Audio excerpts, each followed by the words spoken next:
안녕하십니까. 눈성형의 모든 것을 보여드리는 이희문 성형외과 TV 이희문입니다. 이희문 성형외과 TV는 아주 방대한 사례들을 바탕으로 여러분들께 재미있는 눈성형 이야기, 눈성형의 모든 것을 설명드리고 있습니다. 자, 저를 찾아오신 환자분입니다. 오늘도 두 가지 케이스를 가지고 여러분들께 좀 말씀을 드릴까 합니다. 이분은 저한테 오신 이유가 우울해 보인다, 눈꼬리가 처져서 나이 들어 보인다, 그런 이유로 오신 분입니다. 그럼 왜 그럴까요? 이 부분이 정상, 바람직한 정상치보다 조금 더 내려가 있기 때문인데요. 자, 그러면 왜 여기가 처졌다고 우울해 보일까요?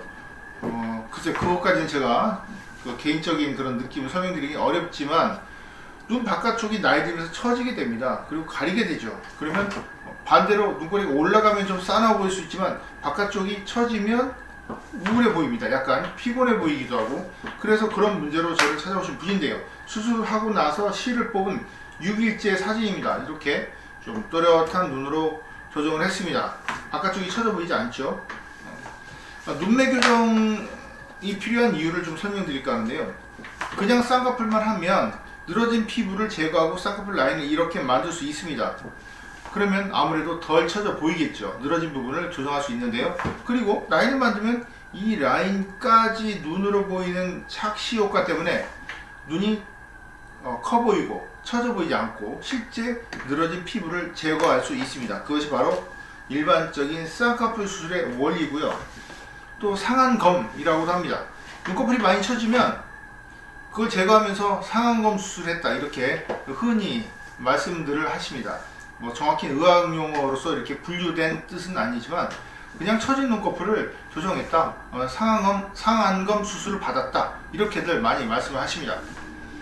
그런데 그런 효과 말고 또 하나는 더 중요한 게 뭐냐면 바깥쪽 눈동자 노출을 실제 늘려주는 것입니다. 즉, 그래서 눈을 세 군데로 나눠 보면 안쪽, 중간, 바깥쪽 이렇게 나눌 수가 있겠죠. 바깥 부분이 처지면 당연히 우울해 보이거나 피곤해 보입니다. 그래서 쌍꺼풀을 만들었는데, 즉 눈을 세 개로 나눈다면 바깥쪽 부분에 눈 뜨는 정도, 즉 안구 노출을 조금 더 늘려주는 그런 개념이 바로 눈매 교정 개념입니다. 그래서 이분은 처져 보이는 문제로 저를 찾아왔지만 눈꺼풀을 교정해서 상안검 수술을 받은 거고, 그리고 눈매 교정을 추가적으로 같이 시술을 한 겁니다. 물론 그런 수술들이 따로따로 이루어지는 것이 아니고 한 번에 이루어지지만, 굳이 내용을 설명드리자면 상안검 수술 더하기 눈매 교정이라고 말씀드릴 수 있겠습니다. 자, 이렇게 늘어진 눈꺼풀을 교정하고 좀 피곤해 보이지 않는, 젊어 보이는 또렷한 눈으로 만든 그런 경우를 보셨습니다. 자, 다음 두 번째 경우는 바로 이렇게 많이 졸려 보이는 경우입니다. 수술을 한 번도 받지 않은 분인데요. 저를 찾아오셨습니다. 이 사진이 좀 바래 보이는 이유는, 과거에는 저희가 슬라이드 필름, 즉 환등기 필름으로 사진을 찍어서 그 틀에 끼우는 마운팅 작업이라고 합니다. 그걸 다시 이렇게 현상을 했습니다. 그러다 보니까 질이 좀 떨어지지만 제가 수술한 사례 드립니다. 당연히요. 지금 보면은 이렇게 눈이 졸려 보이는 원인은 두 가지입니다. 첫 번째는 눈꺼풀이 눈동자를 가렸다. 또 하나는 눈 뜨는 힘이 조금은 약할 것이다. 그런 두 가지를 추측을 해서 수술해야 됩니다. 수술한 지 비록 얼마 되지 않았지만 이렇게 화장을 하고 찍으니까 좀 몰라볼 정도의 눈매가 바뀐 것을 보실 수가 있습니다. 이렇게 눈이 바뀌면 여권 사진을 다시 찍어야 되겠죠. 눈매가 바뀌면 얼굴의 인상이 정말 많이 달라져 보일 수 있습니다. 그래서 중요한 거는 수술 내용이 늘어진 눈꺼풀 제거만 갖고 되는 문제가 아니다. 만약에 늘어진 눈꺼풀만 제거한다면 물론 조금 눈동자는 조금 더 보이겠죠. 그렇지만 안검하수 증상이 오히려 더 나타날 수 있습니다. 그래서 수술 후 결과가 졸려 보이거나 인상이 나빠 보일 수 있습니다. 그래서 항상 중요한 거는 눈매 교정 개념으로 수술을 해야 된다. 이런 경우는 단순히 쌍꺼풀만 하면 예뻐지겠지 라고 스스로 판단해서, 또 심지어 수술을 그렇게 병원에서 해주면 졸려 보이는 눈이 됩니다. 그리고 졸려 보일 뿐만 아니고 두꺼운 쌍꺼풀, 소세지 쌍꺼풀, 느끼한 쌍꺼풀 등등 많은 그런 원치 않는 결과가 될 가능성이 있기 때문에 항상 눈 뜨는 정도를 유심히 봐야 된다. 이거 아주 중요한 부분입니다.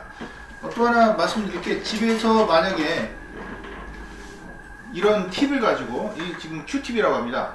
쌍꺼풀을 만들어 봐요. 거울을 보고 이렇게 만들어 봅니다. 쌍꺼풀만 하면 잘 나오겠는데 라고 되게 흔히 생각을 합니다. 왜냐면 이걸로 쌍꺼풀을 만드니까 눈도 또렷하고 늘어진 눈꺼풀이 올라간단 말이에요. 그래서 그렇게 생각을 하시는 분들이 많은데, 밀어서 올라가는 걸 항상 계산하지 않으면 안 됩니다. 즉 무슨 말씀이냐면, 그냥 쌍꺼풀만 하면 졸려 보입니다. 그렇지만 이걸로 밀 때는 밀어서 눈이 떠지는 것이거든요.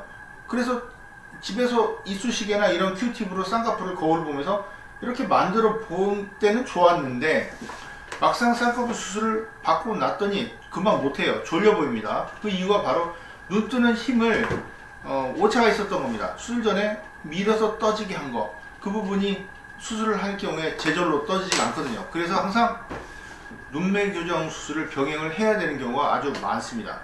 자, 오늘 이렇게 두 가지 사례, 늘어진 눈꺼풀 교정하는 상안검 수술과 병행을 하는 눈매 교정 수술에 대해서 말씀드렸습니다. 시청해 주셔서 감사합니다.